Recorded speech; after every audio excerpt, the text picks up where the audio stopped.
Namaste Saraswate Deve Gauravani Pracharine Nirvishesha Shunyavadi Paschata Desatarine Jai Shri Krishna Chaitanya Prabhu Nityananda Shri Advaita Gadadhar Shivasadi Gauravakta Vrinda Hare Krishna Krishna Krishna Hare Hare Hare Ram Ram Ram Hare Hare. Okay, Hare Krishna. So, just get back to our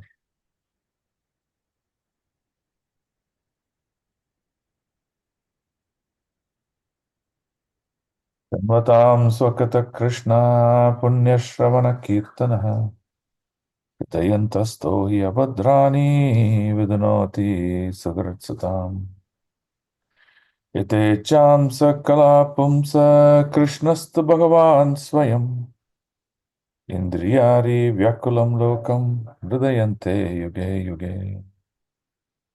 Okay, so welcome all to today's class on Srimad Bhagavatam. Let's take my book.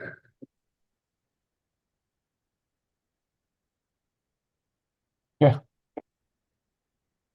So, did you all get a chance to read all the purports about what we discussed in the last class? Yes, yes, Yes, Prabhu. Prabhu. Yes, Prabhu. Yeah. Any questions you have? Because now we're going to go into the deeper aspect of the consciousness of a person. So, today's class will be more about the consciousness of a person and how he needs to mend it. So, it's going to be a deep dive into that and how Lord is going to help us to accomplish that. Okay. So we did till 19.5. So we'll do 19.6 today. So we are also going to learn few slokas today, which are very interesting. And we'll ensure that we mug up the slokas too. It'll be very helpful for your preaching. So when you sit in a Bhagavatam class, my request is, one, understanding subject matter. Yes, very good. Second, you heard Guru Maharaj speaking about our life is all about preaching. What is preaching? Talk about the Lord, give Krishna to others. That's our life. That's the entire mission about. If you hear Mahaprabhu saying, he clearly defines what is internal and what is external. Internal is the consciousness that connects to Krishna. All our consciousness are closed consciousness. See, it's like this. Okay? In a closed consciousness, what happens? The ability to think beyond a certain realm, the ability to introspect on the spiritual plane, the ability to reason out why certain events are happening in a certain manner, not able to understand. So hence, the famous sloka in chapter 4, 34, Tadvidi pranipatena pariprashnena sevaya. So we approach a seer or a spiritual master who is self-realized. Okay? So in the last class also we talked about the difference between jnana, vidya, and viddhi. So what is jnana? Jnana is just bookish knowledge. Yeah, Prabhu, I know a few slokas. Prabhu, I read a few chapters about Gita. Yes, I know what Lord is saying. So it's just information which is stored in the memory. That is jnana. Practical application of the jnana. And realizing the truth out of the practical application is vidya. That is realized knowledge. So viddhi is, for example, in that sloka it says, Tad viddhi pranipatena. So that viddhi is the person who is self-realized. That means He's not only aware of self-realization, but he's practicing self-realization, practicing what he is self-realized in his life. So then you see such a person, is a person who's sent by the Lord to help us come out of all aspects of concocted knowledge that we are possessing in this material life. What is concocted knowledge? We've assumed, oh, this is correct. Oh, this could be correct. Oh, this is fine with me. I'm comfortable like this. Many reasons we give for our actions. So this is very important to understand. So now you will see Parikshit Maharaj demonstrating one behavior. What is that behavior? I have a certain duty, prescribed duty. I have done it all these years. Beyond this, my process is surrender. Just lift your hands and say, oh Krishna, beyond this, it's your role to help me or not help me. So now you see Parikshit Maharaj is going to demonstrate an aspect of humility where even though he has practiced devotion for many years, executed all his prescribed duties as stated by Yudhishthira Maharaj. When Yudhishthira Maharaj coronated Parikshit as the king, he told him, hey, these are your prescribed duties. This is what you're supposed to do. Exactly followed it. So now he's come to the deathbed, the last days of his life. So he said, okay, whatever I need to do, given my opportunity, I did it. I don't know how much I have done is enough or not. And I don't know whether I have done correctly or not. So hence, I leave it to the Lord. Okay? So now, if the Lord feels that we are eligible, we have done in our dutiful manner, we are going to be the recipient of the mercy, then Lord will play a different role in our life. That is the point that we are in now. Okay? So now, you see, when we read those purports now, I want you to carefully watch the keywords demonstrated by Parikshit Maharaj and written by Acharyas in their purports. That is the game changer for us. So we'll be very attentive in those keywords. What is the state of consciousness of Parikshit Maharaj? Right? Okay. So now he has done his duty, he is waiting for his mercy. And the mercy is also not demanding. Oh, I've done all these things, I better get these things. No, he's not demanding. He's still showing greater level of surrender by saying, it's your choice. If you feel it's befitting, you award this. If you feel, I need to go through more reformation, you please do that. Whatever you do, I'm happy with you, Lord. He's given his hands completely in the control of the Lord. So this is what we learn from the mode of Parikshit Maharaj. Okay, so now we'll start with Sloka 19.6. Yavai lasachiri tulasi vimishra Krishnangiri renva abhyadi kambunetri punati lokan ubayatra seshan kastam na sevata marishyamanaha. Translation. The river by which the king sat to fast. See, in the entire Bhagavatam, you see that it is said Parikshit Maharaj sat on the banks of Ganges. All the sages assembled on the Ganges, on the shore of Ganges. So that's what you will see. So now he's saying, what is special about the Ganges? The river carries the most auspicious water. What is this water? This water is clearly the mercy of Vishnu. It manifested from the toe of Vishnu. And it is also mixed with tulasi leaves. Right? Because the charana, Charana Padma. That is where the Tulasi is also living, or she is present. That means any water which splashes on the feet of the Lord will also touch the Tulasi, and that is this sacred water is telling. So therefore, that water sanctifies the three worlds, inside and outside, and even sanctifies Lord Shiva and other demigods, is the specialty of this Ganges water. So what the Shastra is telling says, consequently, everyone who is destined to die must take shelter of this river. Okay. So now why? You will see a combination of commentary from Jiva Goswami and Srila Prabhupada. Okay. So we'll read the purports. Can some of you read the purports? See, I have a request. Now, a lot of newer devotees also join this program. Okay.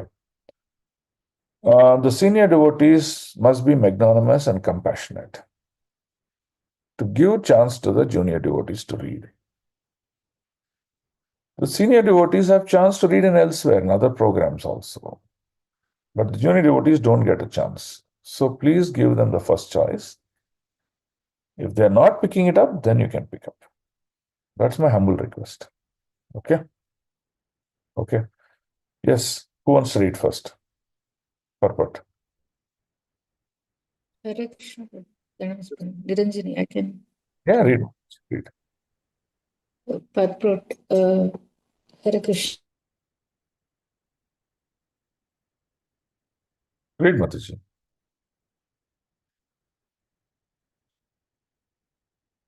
Yes, Prabhu, I'm reading. Purport. Maharaj Parikshit, just after receiving the news of his death, within 7 days, at once resisted from family life and Retired. shifted himself to the Retired from family life. retired retired from family life and shifted himself to the sacred bank of the Yamuna river. Generally, it is said that the king took shelter on the bank of Ganges, but according to Srila Jiva Goswami, the king took shelter on the bank of Yamuna. Srila Jiva Goswami's statement Left hand side top. appears to be more accurate because of the geographical situation.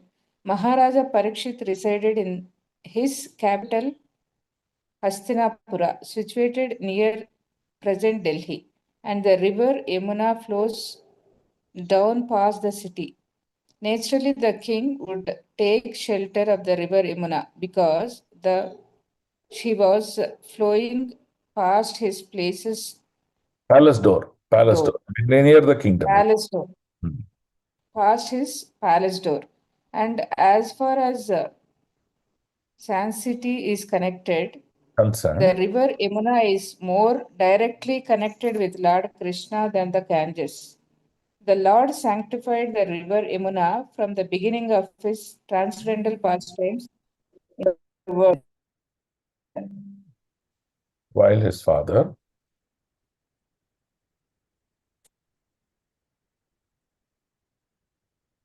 The Lord sanctified the river Yamuna from the beginning of his transcendental pastimes in the world. While his father Vasudeva was crossing the Yamuna with the baby Lord Krishna for a safe place at Gokula. Gokula on the other bank of the river from Mathura. The Lord fell down in the river, and by dust of his lotus feet, the river at once became sanctified. Sorry, Prabhu. Someone can take the Okay. and keep getting. Okay, I will read. It is especially mentioned herein that Maharaj Parikshit took shelter of that particular river, which is beautifully flowing, carrying the dust of the lotus feet of Lord Krishna, mixed with tulsi leaves. Lord Krishna's lotus feet are always be smeared with the tulsi leaves. And thus, as soon as his lotus feet contact the water of Ganges and the Yamuna, the river at once becomes sanctified. The Lord, however, contacted river Yamuna more than the Ganges. According to Varaha Purana, as quoted by Jiva Goswami, there is no difference between the water of Ganges and Yamuna. The water of Ganges is sanctified 100 times, then it becomes Yamuna. Similarly, it is said in the scriptures that 1000 names of Vishnu are equal to one name of Rama, and 3 names of Lord Rama are equal to one name of Krishna. Okay? So now Prabhupada is giving a beautiful analogy, and Jiva Goswami is clarifying the important point. What is the point he's clarifying? First, he's telling that position of Hastinapura, only the Yamuna river was flowing. It was not Ganges. So, technically, if you look at it, he sat on the bank of Yamuna. Okay? Now, in the scriptures, it says, many places you will say, on the banks of Ganges. Right? So, that's why he is narrating the pastime. What is the pastime? So, when Vasudeva was carrying Krishna in a small basket and crossing the river Yamuna, right? He crossed from Mathura to Vrindavan. And Yamuna gave way for Vasudeva for him to carry the Supreme Lord across the river. Now, at the time, what happened to Yamuna Devi? Yamuna Mai said, oh, this is a great opportunity. I need to get purified. And the best way I can purify is to touch the lotus feet of the Lord.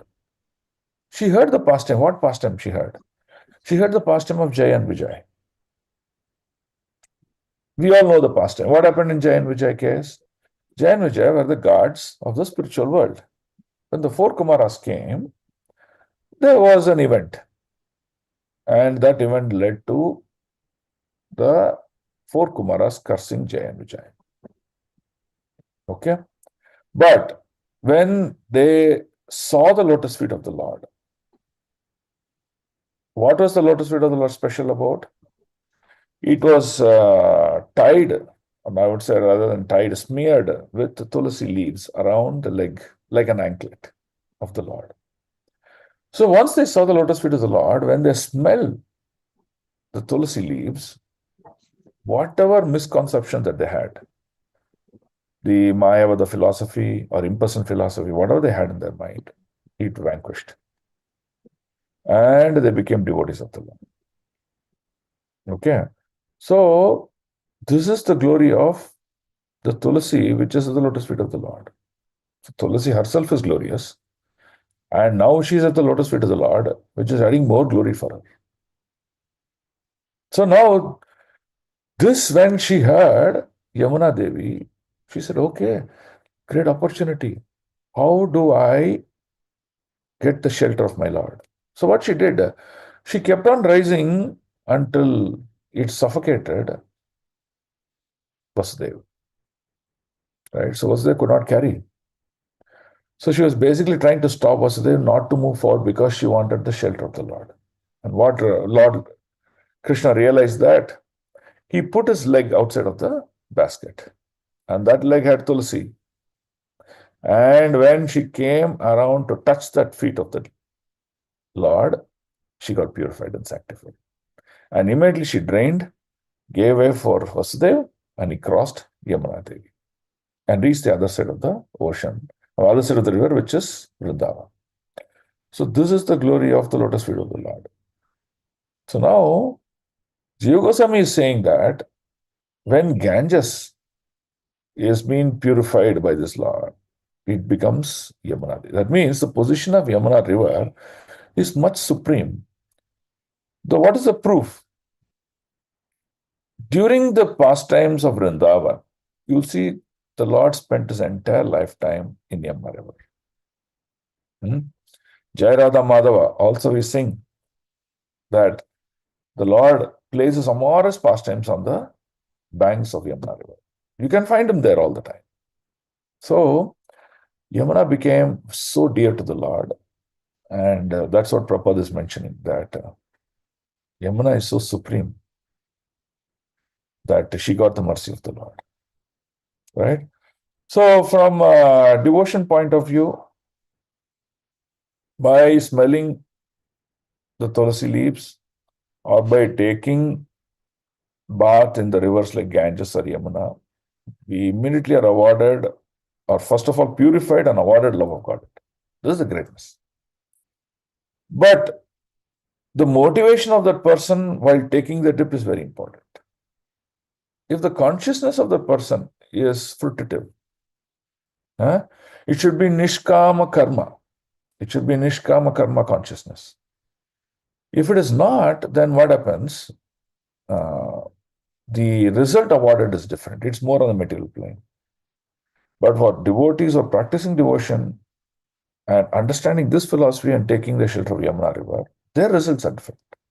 So this is what you have to understand. So going to Kumbh Mela is great, but the state of consciousness is important when you take the dip. Going to Radhakund, Shamakund is great, but the consciousness is important as to why you're taking bath. So consciousness and knowledge will purify us. Okay? We'll go to the next sloka, 19.7. Iti vaya Hare vachidyas Krishna Prabhu. pande vayeha. Yes, Prabhu. You had a question, Hare Prabhu? Krishna Prabhu. Yes. Prabhu, there is here in the purport, Prabhu, it is said that the baby Lord fell down into Yamuna River. This I didn't understand. Okay, so here it says, the Lord fell down in the river, is the statement, correct? Yes, Prabhu. So here, what does it mean is, it does not mean the Lord fully fell down into the river. When one of the lotus feet of the Lord, was just hanging out of the basket and fell into the river, he touched the river. That's what it means. Okay. Look at the subsequent line. And by the dust of his lotus feet, the river at once became sanctified. So, that is the context here. It is not that Krishna fell into the river. Okay? Yes, Prabhu. Okay. So, Thank you, Prabhu. Hare Krishna. you have to understand contextual meaning. 19.7. Iti vyavachiddaya sa pandaveyaha trayopavesham prativishnupadyam tadau mukunda nigram ananya bhavo munivrato mukta samasta sangaha. Thus the king, the worthy descendant of the Pandavas, decided once for all and sat on the Ganges bank to fast until death and give himself up to the lotus feet of Lord Krishna, who alone is able to award liberation. So, freeing himself from all kinds of association attachments, he accepted the vows of the sage. Okay? So, now he is demonstrating great behavior. First, he is accepting the vows of the sage. That means he is not acting by his own thought process. He is taking guidance from the sages. What should we do? And then he is acting accordingly. Okay. So now what is he doing? He's saying, I have limited time now because I've been cursed. In this time, I have to purify my consciousness and I have to associate with that Supreme Lord, who's the water of liberation. So where can I do? I have to sit in the banks of pilgrimage. What is pilgrimage? Banks of the Ganges. So he's choosing the right place. He's in association of the right set of devotees. And he's doing meditation on whom? Not on the impersonal Brahman or anything else. It's very clearly told. He said, freeing himself from all kinds of association attachments. That means whatever his position as a kingdom, he let it go. I said, I don't want this anymore. Family, let it go. I don't want this anymore. He left everything, but he just got attached to only one thing. What is it? On the lotus feet of Lord Krishna. So, you see, he made the whole environment conducive for him to get liberated. Okay? So, this is the perfection of one's consciousness as we move towards the different ashramas after Grihastha ashrama. In order for Parikshit to achieve this level of consciousness, the life of Parikshit Maharaj helped him. If the life of Parikshit Maharaj was very cryptic, with full of material activities, then it would have not been possible for him to achieve this state of mind to practice this last. That is the key. So that means the destination is important, but journey to destination is more important. That's what you have to understand. Okay? Now, in this, okay,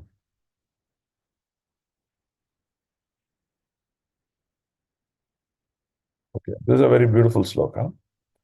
So we want to read from here. You want to read from here. Okay? Can someone else come forward to read? Who's going to read to now? Hare Krishna Prabhu, Dandavat Pranam.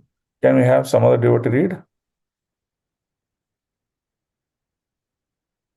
New devotee? Hare Krishna Prabhuji. Okay, read Prabhu. Yeah, read Prabhu. To be free from all material association means to cease completely from committing further any sins. Any further sins. Any further sins. To meditate upon the lotus feet of the Lord means to become free from the effects of all previous sins.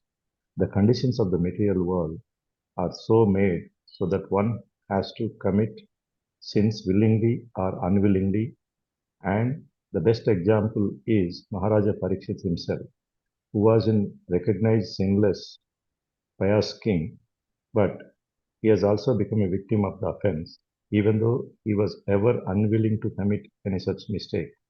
He was cursed also. But because he was a great devotee of the Lord, even such reverses of the life became favorable. The principle is that one should not willingly commit any sin in his life and should constantly remember the lotus feet of the Lord without deviation. Only such a mood will the Lord help the devotees to make regular progress towards the path of liberation and thus attain the lotus feet of the Lord. Even if there are accidental sins committed by the devotees, the Lord saves the surrendered soul from all sins, as confirmed in the scriptures. Swapada Moolam. The sloka, can you read or you want me to read, Prabhu? Yeah, maybe you can read, Prabhuji. Okay. Thank you, Prabhuji. So this is a very beautiful sloka in the 11th canto.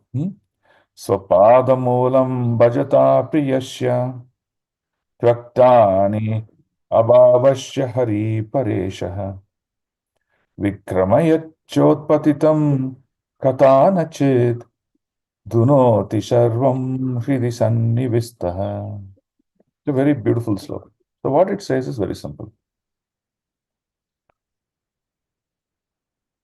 Even if there are accidental sins committed by the devotee, the Lord saves the surrendered soul from all sins as confirmed in the scriptures.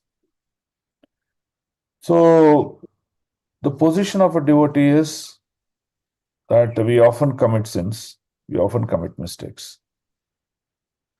By taking shelter of the Lord, lotus feet, those sins get washed away.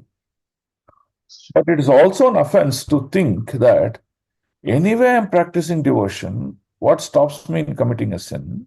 But because it's getting washed away, in such a state of consciousness, your sins don't get washed away, but they keep on increasing exponentially. And the reactions accordingly. Right? So, practice of devotion, wash away your sins. And that is your carrot. But you cannot use that as a carrot to commit any further sins. Right? So, that's what very important to understand. Okay. Now, you see what the Lord says. To be free from material association means to completely free from any further sins. To meditate upon the lotus feet of the Lord means free from effects of previous sins. That means what? In the initial stages of practice of devotion, there's a lot of difficulties. There's a lot of deviation. There's a lot of, fluctuation in our consciousness. The reason is because of the past sins that we are carrying forward with us. But as you practice devotion, as you chant the holy name, as you perform deity worship, as you perform various angas of bhakti, what happens to these sins, that is the past sins, they keep on getting diluted. So, at one point in time in your life, you see that the sins are diluted, but you're able to practice very nicely. This is the key, right? So now, he says, the sins, the conditions of the material world are so made that one has to commit sin willingly or unwillingly. And the best example is Parikshit Maharaj. What sin he committed? He committed putting the dead snake skin unwillingly.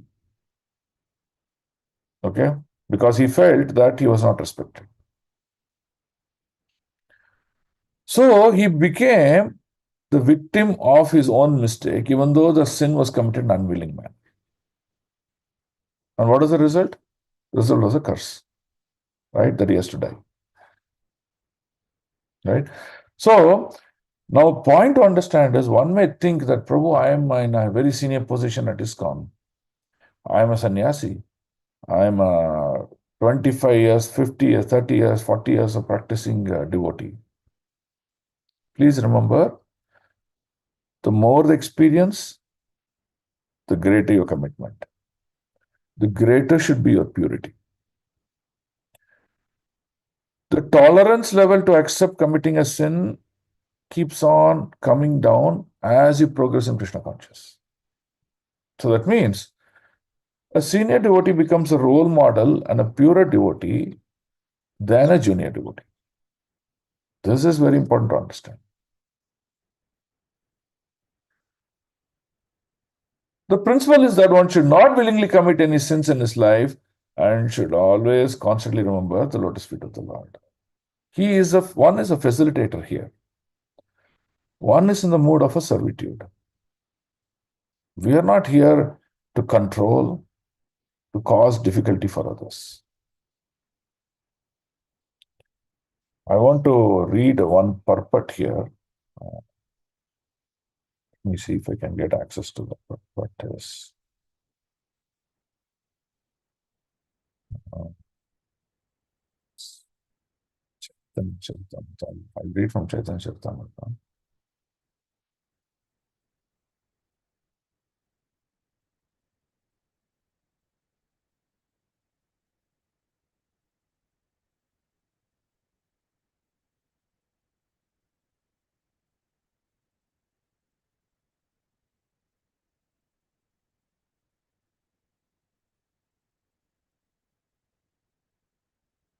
Once again, I'm just searching for that sloka.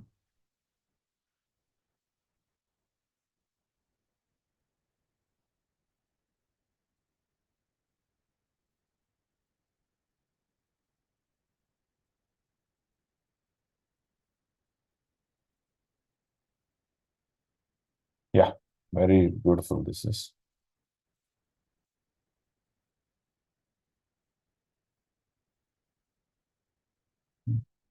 Because Rama.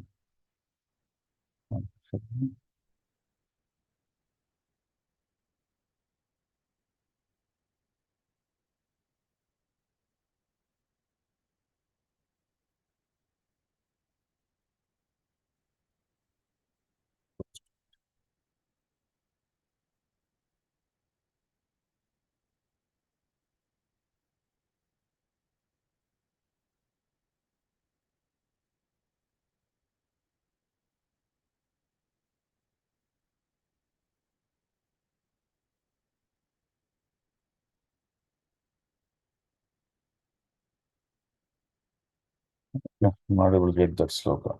Somehow I missed it. Okay, I think it went away. So the point is that as you practice more and more devotion, you're going to become purer. The purity is going to keep increasing and you will keep getting empowered. But if you commit a sin knowingly and cause difficulties for others, you will see that your fall down will be very rapid. And it is not a good idea. Right? So now you see here, The principle is that one should not willingly commit any offenses or any sin in his life. One should constantly remember the lotus feet of the Lord. Only in such a mood, the Lord helps the devotees make a regular progress towards path of liberation and thus attain the lotus feet of the Lord. So, if you don't, then what happens? You're climbing a staircase, you're climbing one staircase, but by end of the day, because of your sins, you're climbing down three steps. Next day, you'll climb one step by your chanting, and you'll come down again another 3 steps. So effectively, after 20, 30 days, you see, you are actually at a lower position than others. Right? So this is not a good idea. Right? So hence the Lord says, if you are surrendered, all your past sins are removed. And this is what is come from the scriptures. Bhagavatam 11th Canto 5th sloka, 5th chapter is also mentioned here. Okay, we'll go to the next sloka. 9.8, 19.8.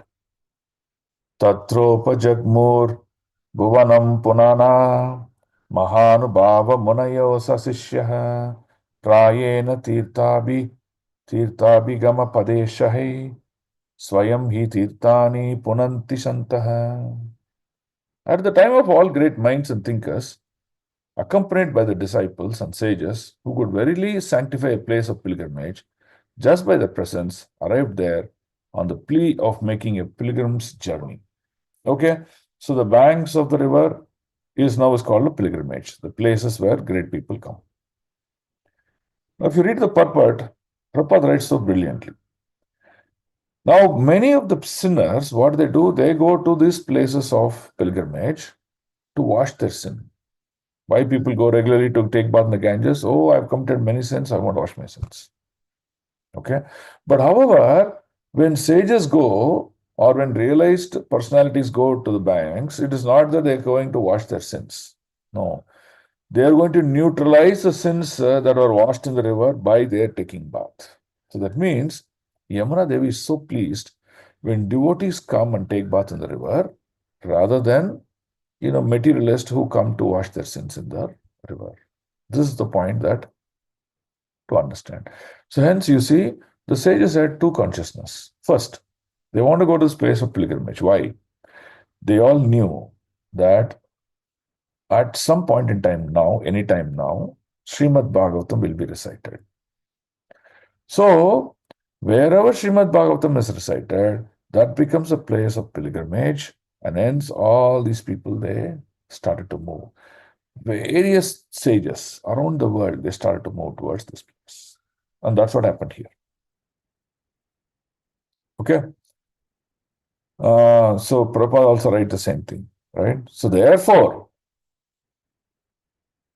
so let's read this. Therefore, the sages who came to meet Parikshit Maharaj were not very much interested in getting themselves purified like common men, but on the plea of taking a bath in that place, they came to meet Parikshit Maharaj because they could foresee that Srimad Bhagavatam would be spoken by Sukadeva Goswami. All of them wanted to take advantage of this great occasion. So they knew a great event is going to happen. So now you see, Parikshit Maharaj doesn't know. He is only pleading to his sages, but all other realized souls who are located in different places, they know the potency of what's going to happen, and hence they walked. They walked towards this great place. Okay. So let's go to the next sloka. In the next sloka, is just saying that how many sages, who are all came, great personalities came. So it says, from different part of the universe, they are arrived.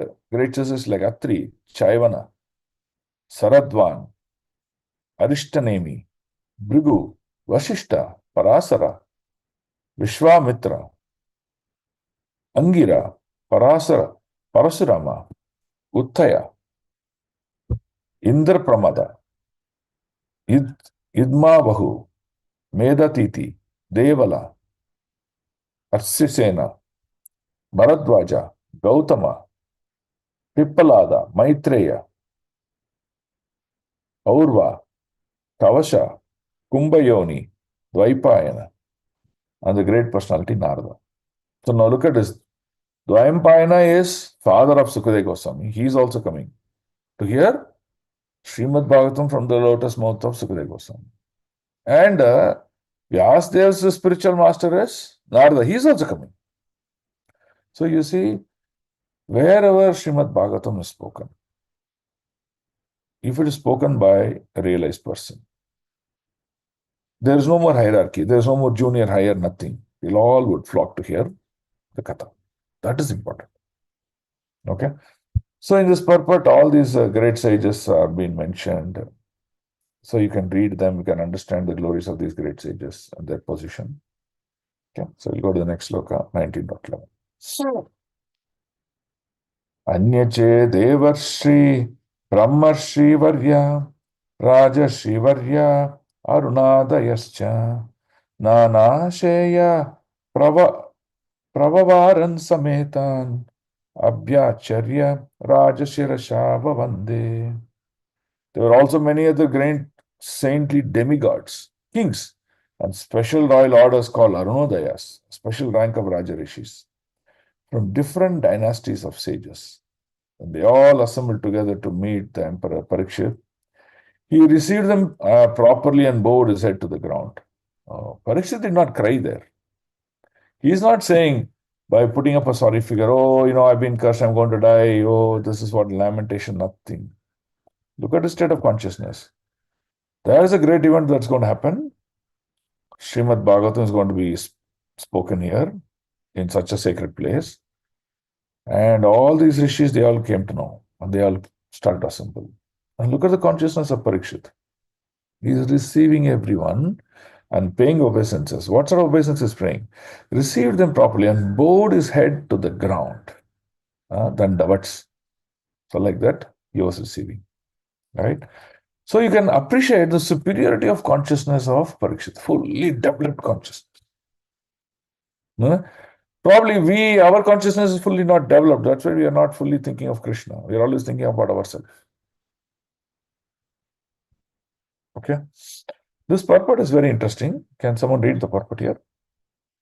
We'll see who new devotees are there. We can ask them to read.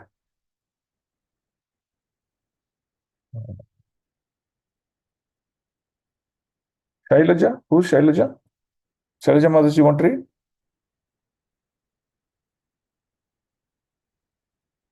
Hare Krishna? Okay. Vachan Prabhu, do you want to read?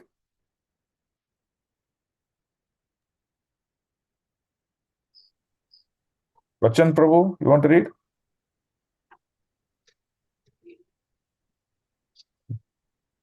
No? Okay, he's sending a message. Okay, no problem. Okay, I'm not seeing any other new devotees as such.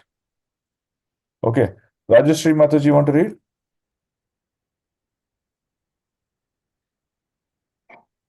Can I continue reading for you? Prabhu, only one turn per person, Prabhu. Okay. Rajashri Mataji, you want to read?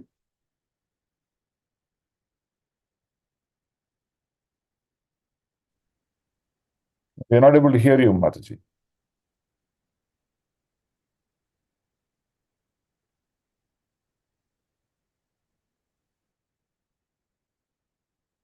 Okay. Okay, Subramani Prabhu, you want to read? Can I read, Prabhu? Yeah, read, Prabhu. Yes, sir. This purport, Prabhu? Yeah, purport. Yeah. The system of bowing the head to the ground to show respect to superiors is an excellent etiquette which obliges the honored guest deep into the heart. Even the first grade offender. Just a minute. Even the first grade offender is excused simply by this process. And Maharaja Parikshit, although honored by all the rishis and kings, welcomed all the big men in that humble etiquette in order to be excused from any offenses. Generally, at the last stage of one's life, this humble method is adopted by every sensible man in order to be excused before departure. In this way, Maharaja Parikshit implored everyone's goodwill for going back home, back to Godhead. Hare Krishna. Hare Krishna. So now, look at the definition of death. Beautiful definition of death. Death means we are thinking of only one thing, lamenting for the loss of life. But look at the definition of death. He's going to go back to the spiritual world. So now, is death of Parikshit Maharaj is a happy event for us or a sad event for us? Happy event, Prabhu. Happy event. Why it's a happy event? Because he's gloriously dying. You say dying, but why it is a happy event? He's reaching back home, back to Godhead. He's reaching back home to Godhead. While you and I are not yet reached, but he is already reaching. See, that is the biggest challenge in this material world. We cannot go back home, back to Godhead, unless there is mercy. Right? So hence, you see, this event is a great event. And there is jubilation. And there is Srimad Bhagavatham that is going to be spoken. And Parikshit Maharaj is in such a jubilant state. And is receiving with a lot of happiness. So, these aspects of curse, aspects of death are all external. They're very, very petty. It doesn't really matter. What matters is that once consciousness fully developed, understanding his real constitution position, establishing his lost contact with the Supreme Lord, and going back home, back to God. That is the real glory of life. Right? So that is one thing that you understand from consciousness point of view. Another thing, look at the etiquette is demonstrating. See, this etiquette is very important. In those days, if someone has been invited home for lunch or dinner, people invite them with great heart, receive them very nicely. If he is a spiritually elevated person, they'll wash their feet, receive them and make them seated, and then serve prasadam with a lot of love and respect. Right? In early days, weddings was like that. When weddings used to happen, the key kartas, they would stand and invite the guest with a lot of honor. Now, why it is important? When the guests who come are pleased and they're honored, they would bless the couple. They would bless the devotee.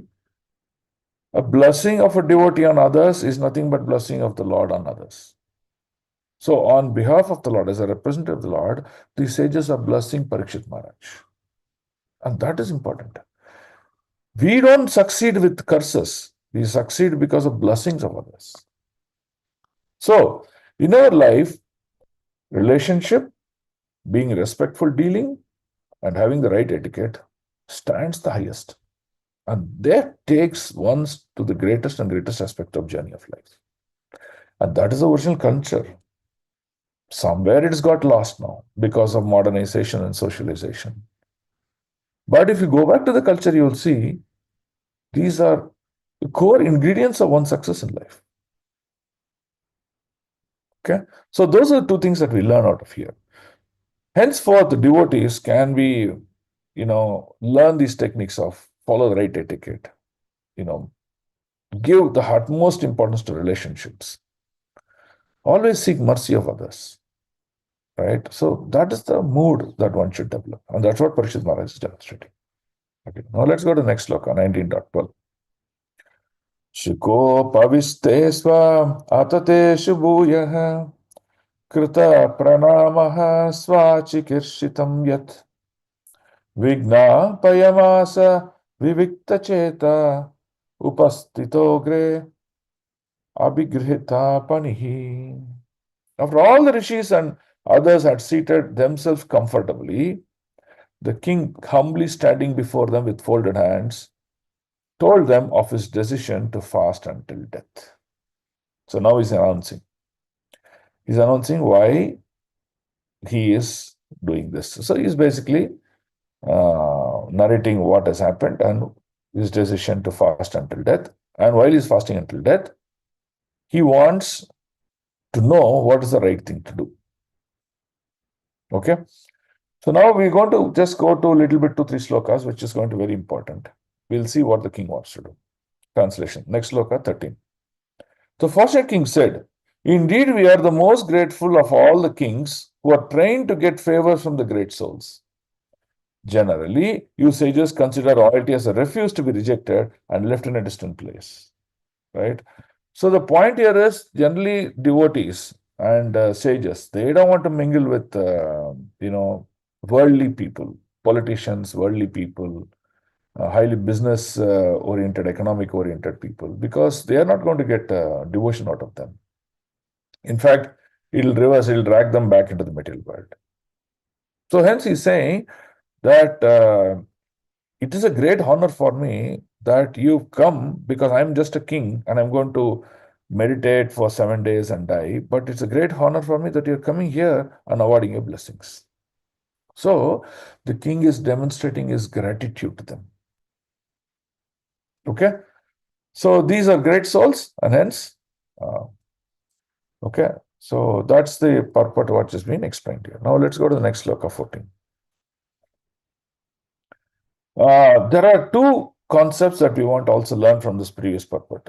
The two concepts is, one is the pride and one is called vanity. Okay. So let's see the difference between vanity and pride. Technically, we speak that a devotee should not have pride because pride makes him to fall down. Right? That's the things that we've learned from Srimad Bhagavatham. So we never have pride. But what pride we should? We should also possess pride. We should also not possess pride. So then what is that we should possess and what is that we should not possess? So Prabhupada distinguishes between pride and vanity. What is vanity? Vanity means just material show off. Oh, I am so-and-so this, I am so-and-so this, I am so-and-so this. Material showing his opulence, material showing of his skills and knowledge and things like that. So the I factor is very prominent in vanity. Okay, but in pride, what happens? For example, here, Parikshit Maharaj, he says, look at this statement here. It's very beautiful for us to understand this one point. Okay. He says, he therefore felt grateful to the sages for being present at the last stage of his life, and he felt it was all due to the greatness of his late forefathers or grandfathers. He did not attribute that they came because Parikshit Maharaj was a great devotee. No.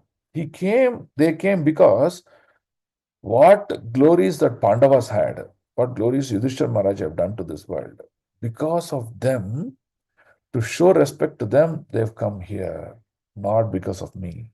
That's the first comment he makes.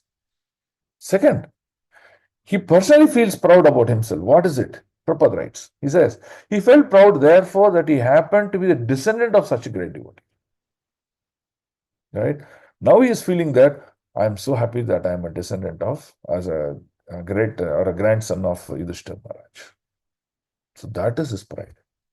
So this pride comes with devotion. This pride comes with humility. Okay. Now what the Lord sees? The Lord says, such a pride for devotees of the Lord is certainly not equal to the puffed up senses of vanity for material prosperity. So this pride is devotion, while material pride is vanity. And that is what is the cause of problem. That's what Prabhupada is trying to say.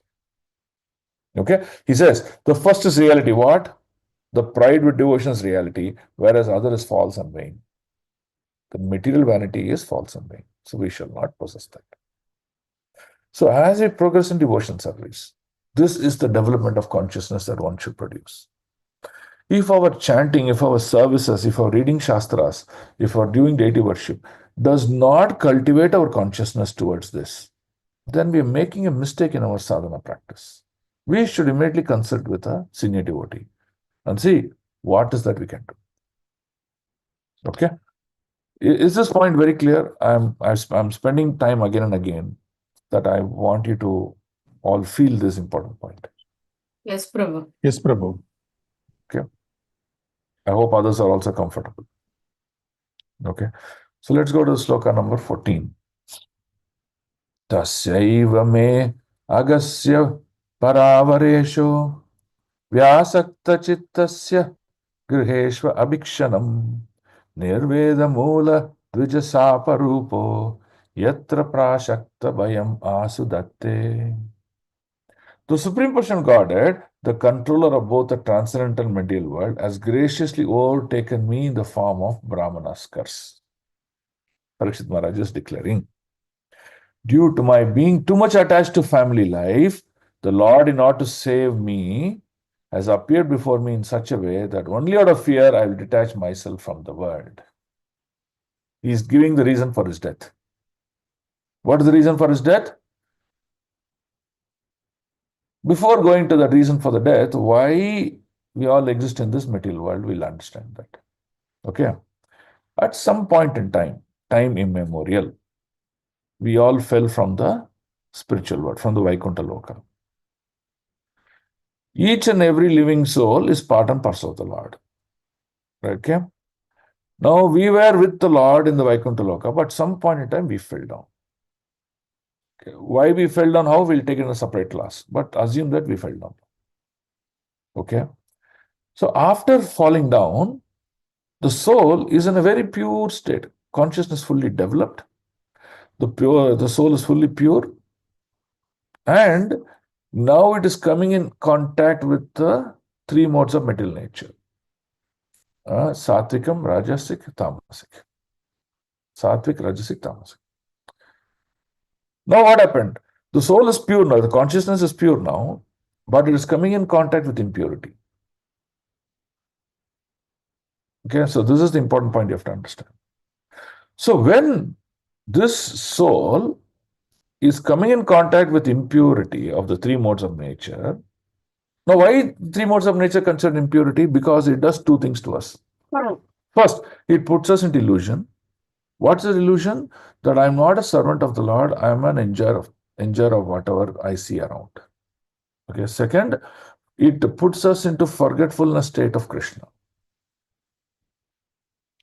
Third, it makes us think I'm the controller of this whole world.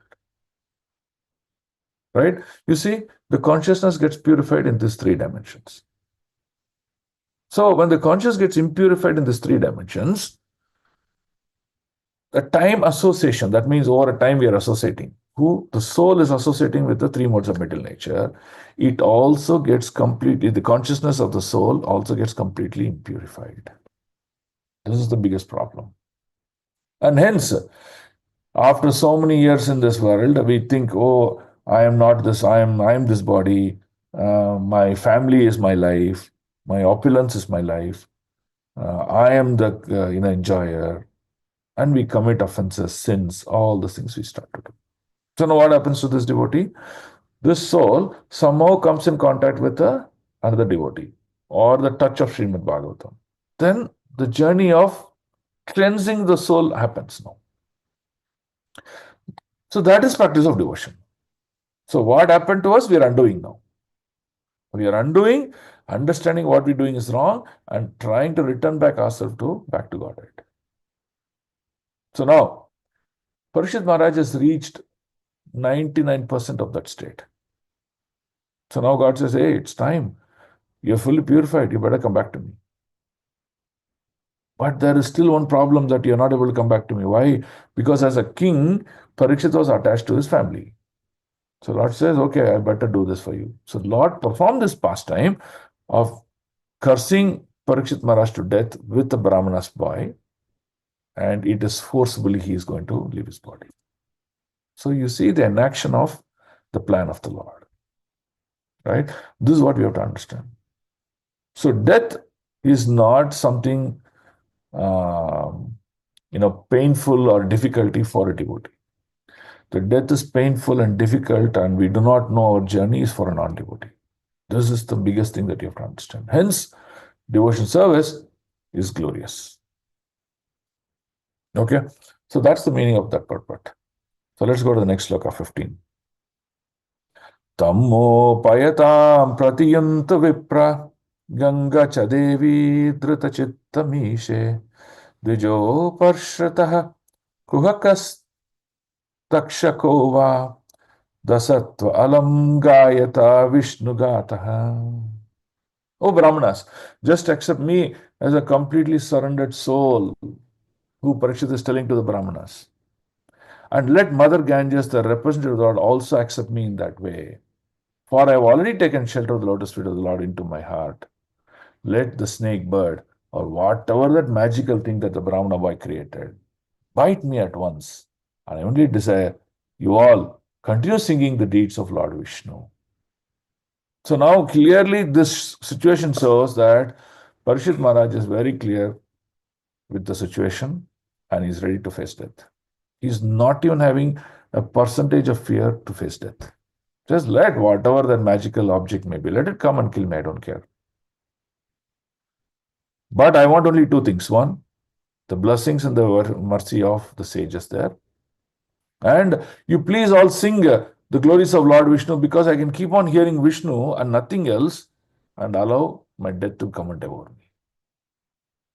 So this is the state that he's talking. Right? So now let's go to the next sloka. In this sloka, before coming to the sloka, what is the state of Parikshit Maharaj consciousness? He's fully developed. He's fully God conscious. He's fully surrendered. He is surrendered to the Supreme Lord. He also surrendered to all the sages who are assembled there. His only goal now is no more material. His only goal is to hear the glories of the chanting of the holy names of the Lord, hear the pastimes of the Lord, and completely have his consciousness fixed on the lotus feet of the Lord. Nothing else is there. So all these symptoms coming from a great lineage, the Lord already protected him once in the womb of Uttara, and the current situation is clearly telling that he is in the liberated state. What else you want? Okay, he is in the fully liberated state, but yet he is demonstrating his humility. What is the humility he is demonstrating? He is saying that, oh my Lord, in case when the Takshaka bird or that magical bird comes and bites me and I die, in case you feel, he's telling the Lord, Parikshit is telling the Lord, in case you feel that I am not ready for liberation or not ready to come back to and serve you, no problem, but at least in my next birth, give me association of devotees. Give me a situation where I become a friend of everything in this, every living entities in this world, so that I'm not harming anyone. All of them are energies of the Lord. So, he is telling that at least give me that option. What? Association of devotees. And second, be a friendly creature to all the other living entities. Right? So, he's asking only this much. So, he never positioned himself as superior given the state at which he is. That is humility. Even though he deserves, he accepted lower than that. Okay, so it's a very beautiful sloka. Let's mug it up. Okay. Punascha bhuyat bhagavattanante ratihi prasangas tadashrayesu mahatsu yam yam upayami shrishtim maitra astu sarvatra namo dvijebhyah. Translation. Again, offering my obeisances to you all Brahmanas. He's offering obeisances and he's praying. I pray that if I should take my birth again in this material world, I will have complete attachment to the unlimited Lord Krishna. That means he wants to practice devotion. First point. Second point, he says, I want to be in association of devotees. Third, I want to be friendly relation with all living beings. So this is what we should now practice in our life. What are the three things? If at all I'm going to take birth, I should always remember the Lord. Unlimitedly remembering the Lord. Second, I shall have friends and association only of devotees. The third, even though others, materialist or other living entities, I may not associate, but I want to be friendly with them. That means no committing offense or sins against anyone else. That is the consciousness. So we have to carry forward these three aspects in our life. This is what Parikshit Maharaj is demonstrating to us. Okay? Is the 3 points clear? What are the 3 points? Who can decide? What's the first point? We should have complete attachment to the Lord, Prabhu. Yeah. Second? Second one is association with the devotees. Okay. And Third? third is friendly relationship with all living beings. All living beings, not just human beings. It can be even a bird or a dog or an insect or what it may be. Yeah, it should be friendly. Okay. So no more slaughterhouses, no more difficult situation for others. Right? So this is the conclusion of Parikshit Maharaj. So he is demonstrating what he needs to be and he is demonstrating his humility. But every conclusion is very clear that he's going to be liberated, but yet he's demonstrating his humility. Okay. So we will end here. I want you to read this one sloka alone before you come to the next class.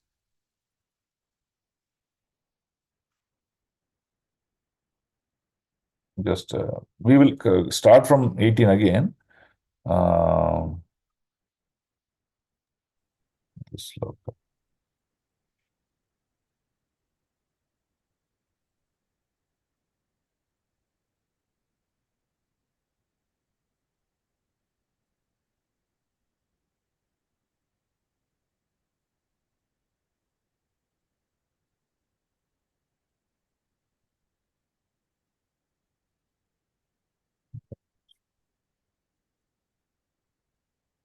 Okay, so I want all of you to read this purport, sloka number 24.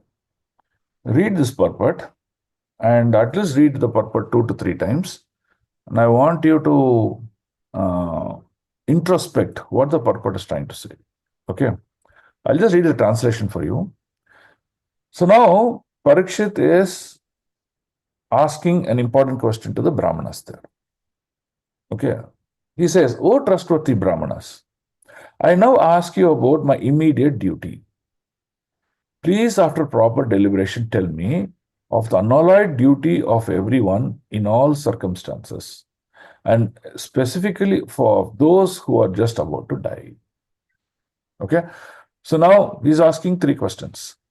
What are the 3 questions? First question, what is my duty now? Now that I've been awarded a punishment to die within 7 days, what should be my duty? So that's the first question. The second question is asking how one should live a life until death. Okay, so that means, in the Varnashrama system, you have a Grihastha life. Sorry, you have a Brahmachari life, you have a Grihastha life, then you have Vanaprastha life, then you have Sannyasi life. So like that, he's asking how one should lead his life at various points in time. So he's asking that second question. The third question he's asking is, what should be my specific duty, or anyone for that matter, who's about to die? Only some people, they go into death on accidental. But many people, they die out of their old age. They know. Anytime they may leave the body. So what should be their consciousness and duty? Okay, so let me repeat it. In the current state, he's asking, what should be my duty? I have 7 days, what should be my duty? So that's the first question Parikshit is asking. Second question is asking, what should be the life one should lead? That is the question for us, our sake is asking. What should be the one should lead a life throughout, at different stages of his life? What should be his activities? And third, what should be one's activities at the time of dying? So he's asking these 3 questions to the sages. And the sages felt, oh, these questions are really topmost. They've said, even though they know it, they said, we are not eligible to answer such questions. Hence, we will request the great Sukadeva Goswami to come, and he will answer. And that's the coming of Sukadeva Goswami, and then giving Srimad Bhagavatam, which answers all those 3 questions very beautifully for us. Right? So, we will do more discussion on this particular translation in the next class, but I want each of you to read this purport minimum twice, and I want you to think and repeat for yourself, what are you doing and what you're supposed to do, right? This will open up a great thought process for each of you. And, this one sloka really changed my life. And I'm sure it'll change your life for the better. Okay? So with this... 3.17, Prabhu. 24. 24, Prabhu. Okay. You practice this, Prabhu? Yeah, you practice that sloka 24, then you also practice this sloka, the 19.16. Hare Krishna, Prabhu. Yes, Mataji. There are 2 questions I understood, Prabhu. What is the third one, Prabhu? Parikshit Maharaj questions. Oh, yes, Prabhu. 2 questions. The question is, he is asking the sages, what is my immediate duty? Now I have 7 days. Yes, Prabhu, that is one. Immediate duty. Should I take care of the kingdom, execute things like that, or should I do this? What should I do? He's asking that question. Yes, Prabhu. Then he's asking 2 questions for our sake. 2 questions. For our sake. So out of that, the second question is, What should be the duty of a person in his life while he is going to live? He may live in many ashrams, brahmachari, grihastha, vanaprastha. What should be his duty? Okay. And Yes. third, the last question is asking is, what should be the activity of a person who is about to die? Okay, Mataji, clear? Yes, Prabhu. I thought the first one and the last one same like that. I'm getting confused. No, the first is for himself, Oh, and second, the third is for every one of us. for in general, in Yes, yes. the Janalokam, for all the living entities in this world. What should be their activities at the time of death? What should they do? Yes. Thank you, Hare Krishna. Okay. Yes. So we will end here, and we will see if there's any questions. We'll take it up. Grandhara Srimad Bhagavatam ki jai, Srila Prabhupada ki jai, Gurudev ki jai. Nitai Gaur Premanande. So thank you very much, Prabhu, for the wonderful class. Hare Krishna. Dandavat Pranam Prabhu. Thank you. Hare Krishna. Dhanush Pranam Prabhu, Hare Krishna. Hare Krishna, Prabhu. Dandavat Pranam. I need one clarification, Prabhu. Yes, Prabhu. You said when we are fall down from the Vaikuntha, and then we fall down from Vaikuntha, we are pure. But when we get touched with the material world, three different kind, we get impurified. Yes. Yeah, I just want a clarification of three impurified points, Prabhu. Okay, Prabhu, when we come in contact with this material, the first thing that happens to us is we get illusioned. Okay, illusion. Okay. Illusion means thinking false as correct, right as false. Okay. Okay, so that's the first problem that happens to us. Second problem happens to us is forgetfulness of Krishna. Yes, Prabhu. Forgetfulness of Krishna. We will not remember him. We will forget him. Okay? Yes, Prabhu. Yes, we want to control and enjoy this material world. Okay? So these are the biggest three problems that happens to the soul once it comes contact with the material world. So when you chant Hare Krishna mantra, what are you chanting? Hare Krishna, Krishna, Krishna, Krishna, Hare Ram, Hare Ram, Hare Hare. What are you telling? You're telling, oh Lord, you're Rama. You're the enjoyer, ultimate enjoyer. You're Krishna. You're the all attractive Supreme Personality of Godhead. You're Hare. You have unlimited energies with you. So you have unlimited energies. You're the all attractive Supreme Personality of Godhead. You're the ultimate enjoyer. You're Rama. Okay. Now, what is my role? I'm a servant. My duty is to give you pleasure. My duty is to serve you for your pleasure. So please engage me in my devotion service. Right? So you see, it's very clear that that is our duty. But what we are doing, except that we're doing everything else. And that's a problem. Yes, Prabhu. Yeah, thank you for clarification. Hare Krishna. Others, any other questions, thoughts? You can even share your realizations if you don't have a question. Hare Krishna, Dandavat Pranam. Dandavat Pranam, Mataji. Yes, Mataji. You have a question, Mataji, or? Okay. Prabhu, I understand, Prabhu, from today's class. Today I'm in this position not because of my achievement. It is because of my ancestors and my seniors' blessings, Prabhu, that I'm able to continue with this devotion. And I think I will be able to do it, Prabhu. So here my thing is I should not be proud of this position, Prabhu. Okay, so you are here because of your past activities. You are not here because of your father, mother, or anything else. Okay? But after coming here, if you are a lineage of a great family or great set of devotees or something like that, you can attribute that as gratitude to the Lord and thanking Him. And that's what Parikshit did. Okay? What you are today is purely because of your past actions. And no one else. Okay, Prabhu.